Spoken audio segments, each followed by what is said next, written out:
Hello friends, welcome to రుచి వంటిల్లు. ఈరోజు మనం అన్నంలోకి స్పెషల్ ఆలూ మసాలా కర్రీ చాలా టేస్టీగా ఎలా తయారు చేసుకోవాలో చూద్దాము. ఈ కర్రీని మనం చాలా సింపుల్ గా ప్రిపేర్ చేసుకోవచ్చు. అన్నంలోకే కాకుండా చపాతీలో కూడా చాలా బాగుంటుంది. సో లేట్ చేయకుండా వీడియోలోకి వెళ్ళిపోదాం.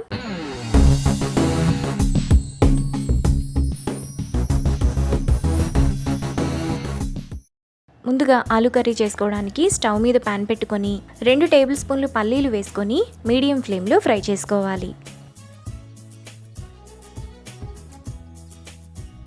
పల్లీలు సగం వేగిన తర్వాత అందులో 2 యాలకులు, 4 లవంగాలు, 1 ఇంచు దాల్చిన చెక్క, 2 టేబుల్ స్పూన్ల నువ్వులు, 2 టేబుల్ స్పూన్ల ఎండు కొబ్బరి పొడి వేసుకొని మీడియం ఫ్లేమ్లో ఎండు కొబ్బరి కలర్ మారేంత వరకు ఫ్రై చేసుకోవాలి.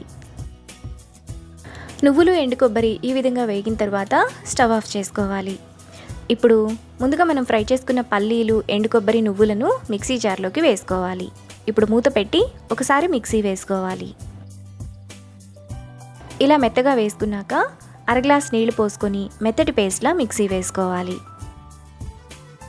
మసాలా పేస్ట్ను ఇలా వేసుకున్నాక పక్కన పెట్టుకోవాలి. ఇప్పుడు స్టవ్ మీద ప్యాన్ పెట్టుకొని 2 టేబుల్ స్పూన్లు ఆయిల్ వేసుకోవాలి.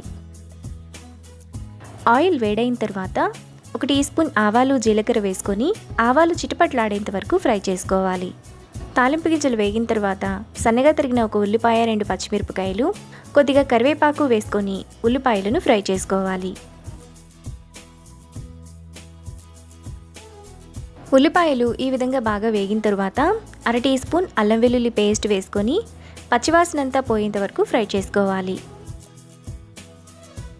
అల్లం వెల్లుల్లి పేస్ట్ వేగిన తర్వాత ముందుగా మనం మిక్సీ వేసుకున్న masala paste,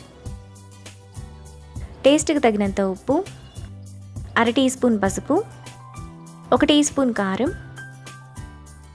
1 teaspoon garam masala, 1 teaspoon ధనియాల పొడి వేసుకొని మసాలాను మీడియం ఫ్లేమ్లో ఆయిల్ అంతా సైడ్స్కి వచ్చేంత వరకు ఫ్రై చేసుకోవాలి. మసాలాలోని ఆయిల్ అంతా ఇలా సైడ్స్కి వస్తున్నప్పుడు 1/2 కిలో బంగాళదుంపలను ఉడికించి పైన పొట్టు తీసి ఇలా చిన్న చిన్న ముక్కలుగా కట్ చేసుకొని వేసుకోవాలి.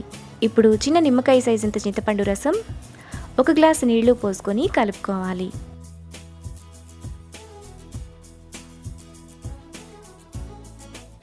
ఇలా కలుపుకున్న తర్వాత మూత పెట్టి 10 నిమిషాల పాటు మీడియం ఫ్లేమ్లో ఉడకనివ్వాలి. 10 నిమిషాల తర్వాత ఆలూ కర్రీని అడుగు నుంచి ఒకసారి కలుపుకోవాలి. ఇలా కలుపుకున్న తర్వాత లాస్ట్లో కొద్దిగా కొత్తిమీర తరుగు వేసుకొని కలుపుకోవాలి. ఈ కర్రీలో గ్రేవీ ఇంకొంచెం పల్చగా కావాలనుకుంటే కొద్దిగా వాటర్ని ఎక్కువ పోసుకోవచ్చు. మనకు చాలా టేస్టీగా ఆలూ మసాలా కర్రీ అన్నంలోకి రెడీ అయిపోయింది. ఇప్పుడు ఈ కర్రీని బౌల్లోకి తీసుకొని రైస్, చపాతీతో సర్వ్ చేసుకుంటే ఎంతో టేస్టీగా ఉండే ఆలూ మసాలా కర్రీ రెడీ. ఈ రెసిపీని మీరు కూడా ట్రై చేసి మీకు టేస్ట్ ఎలా కుదిరిందో నాకు కామెంట్స్లో షేర్ చేయండి. ఈ వీడియో కనుక మీకు నచ్చినట్లయితే లైక్ చేసి, షేర్ చేసి, సబ్స్క్రైబ్ చేయండి.